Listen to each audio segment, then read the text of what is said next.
کہ 50 لاکھ گھر غریبوں کے لیے بن جائیں 3 مرلے، کیونکہ میں خود غربا کے لیے کام کر رہا تھا، مزدوروں کے لیے کر رہا تھا، ہمارا نظریہ بھی یہی تھا، تو اس میں میری بڑی سٹرگل تھی. لیکن ہرڈلز کہاں پہ آئے؟ دیکھیں اگر ہم ویسے کوئی اختلافات یا ہم ابھی ڈسکس کر رہے ہیں نا، تو وہ جو گھروں کی بات تھی یا نوکریوں کے وعدے تھے یا بلین ٹری آپ کا منصوبہ، ملٹیپل اس طرح کے آپ نے وعدے کیے، کرپشن کے خلاف آپ نیریٹو بلڈ کر کے کہ ہم کرپٹ لوگوں کے خلاف کارروائی کریں گے، کچھ بھی نہیں اس طرح ہوا. میں اس میں اب یہی بتاتا ہوں کہ یہ جب میں ہر مہینے ہماری میٹنگ ہوتی تھی، اس میں سیکٹری ہاؤسنگ بھی بیٹھتا تھا، سیکٹری فائنانس بھی بیٹھتے تھے، ڈی جی مختلف اداروں کے بیٹھتے تھے، لیکن جب چیز ہم فائنل کر لیتے تھے نا کوئی 3-4 ماہ لگا کے کہ فلاں جگہ پہ گورنمنٹ لینڈ ہے وہاں پہ ہم گھر بنائیں، تو پھر بیچ میں سے ایک ایسا بیوروکریٹ یہ بات کرتا تھا کہ یار یہ ایک دفعہ نا لیگل ڈپارٹمنٹ میں بھیج دیں.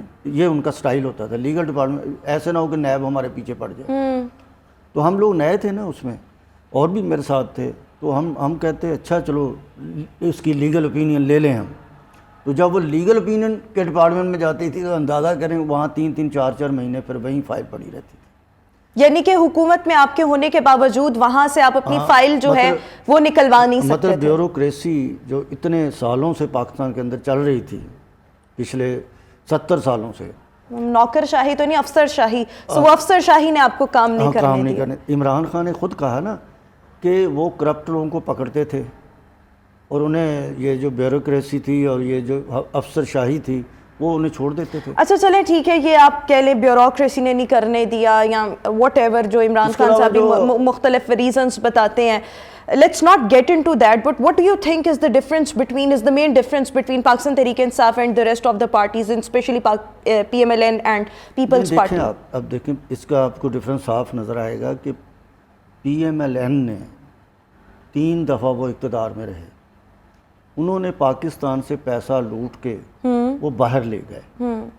یہ سب سے بڑا ڈفرینس تو یہ آپ کو نظر آنا چاہیے کہ عمران خان نے یا عمران خان کے ساتھیوں نے کوئی انگلینڈ یا ہندوستان یا کسی اور ملکوں میں، امریکہ میں تو نہیں اپنی پراپرٹیز بنائی نا، پاکستان کے اندر ہی بیٹھے ہیں. عمران خان پاکستان کے اندر ہی رہا، پاکستان سے باہر نہیں گیا وہ، ٹھیک ہے نا، پرائم منسٹر سے ہٹ گیا، تقریباً اب 10 ماہ ہونے والے ہیں، لیکن وہ یہیں بیٹھے ہیں، انہیں دھمکیاں بھی دی جا رہی ہیں. ہم نے مطلب ان میں ہمارا جو ڈفرینس تھا وہ یہ تھا کہ کرپٹ ترین پارٹیاں تھیں.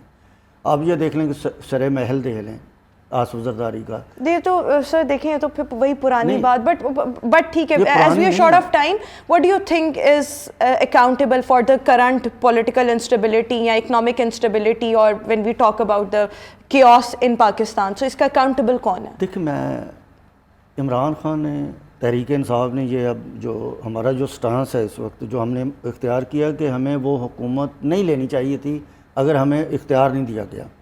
عمران خان نے کہا نا کہ اختیار کسی اور تو اگر ابھی بھی وہ جو عمران خان صاحب کہتے ہیں کہ الیکشنز کروائیں، اگر آپ کو پھر اقتدار میں آ جاتے ہیں اور پھر اختیار نہیں دیا جاتا، وہ 2/3 میجورٹی سے اگر ہم آتے ہیں نا، وہ ہمارے پاس 2/3 میجورٹی نہیں تھی، ایک الائز کی گورنمنٹ تھی.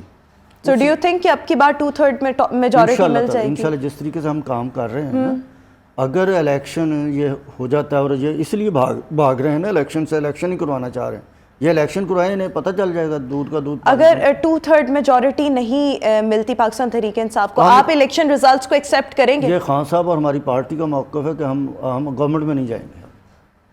2/3 میجورٹی، کیا اس کو 2/3 میجورٹی اگر آپ کو ملتی ہے تو حکومت لیں گے، اگر 2/3 میجورٹی نہیں ملتی تو ایلائز کے ساتھ آپ حکومت نہیں بنائیں گے، لیکن آپ الیکشنز کے رزلٹ ان کو ایکسیپٹ کر لیں گے نا، پھر یہ تو نہیں بات ہوگی کہ دھاندلی اور سڑکوں پر. نہیں، یہ دیکھیں اگر دھاندلی ہوتی ہے، نظر آ جاتا ہے کہ یہ دھاندلی ہوئی ہے، تو پھر کیا مطلب خاموش رہنا بھی تو کفر ہے نا.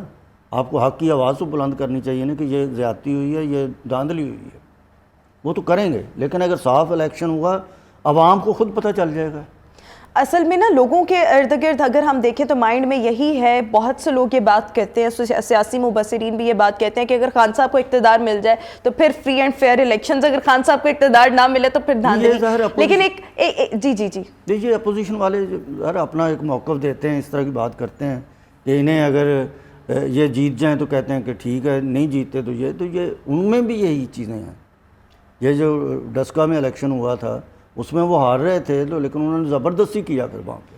اس طرح اور بھی پھر دیکھیں 2018 میں وہ RTS بھی تو ناکام ہوا تھا نا. بٹ خیر وہی بات. ایک آخری سوال بیکاز ہمارے پاس وقت کم ہے, 1.5 منٹ میں آپ صرف یہ بتا دیں کہ پاکستان تحریک انصاف کو ایک عام آدمی کیوں ووٹ دے, دوبارہ چانس کیوں دے؟ اس لیے کہ عمران خان ایماندار آدمی ہے, بے ایمان نہیں ہے. ایسی ایمانداری کو اگر چلیں ٹھیک ہے, وہ محب وطن ہے, ملک سے بھاگے گا نہیں, ملک سے گیا نہیں باہر. آپ باقی دیکھنے نا کس طرح وہ بھاگ جاتے ہیں, چھپ جاتے ہیں جا کے, اور غریب کا ہمدرد ہے وہ.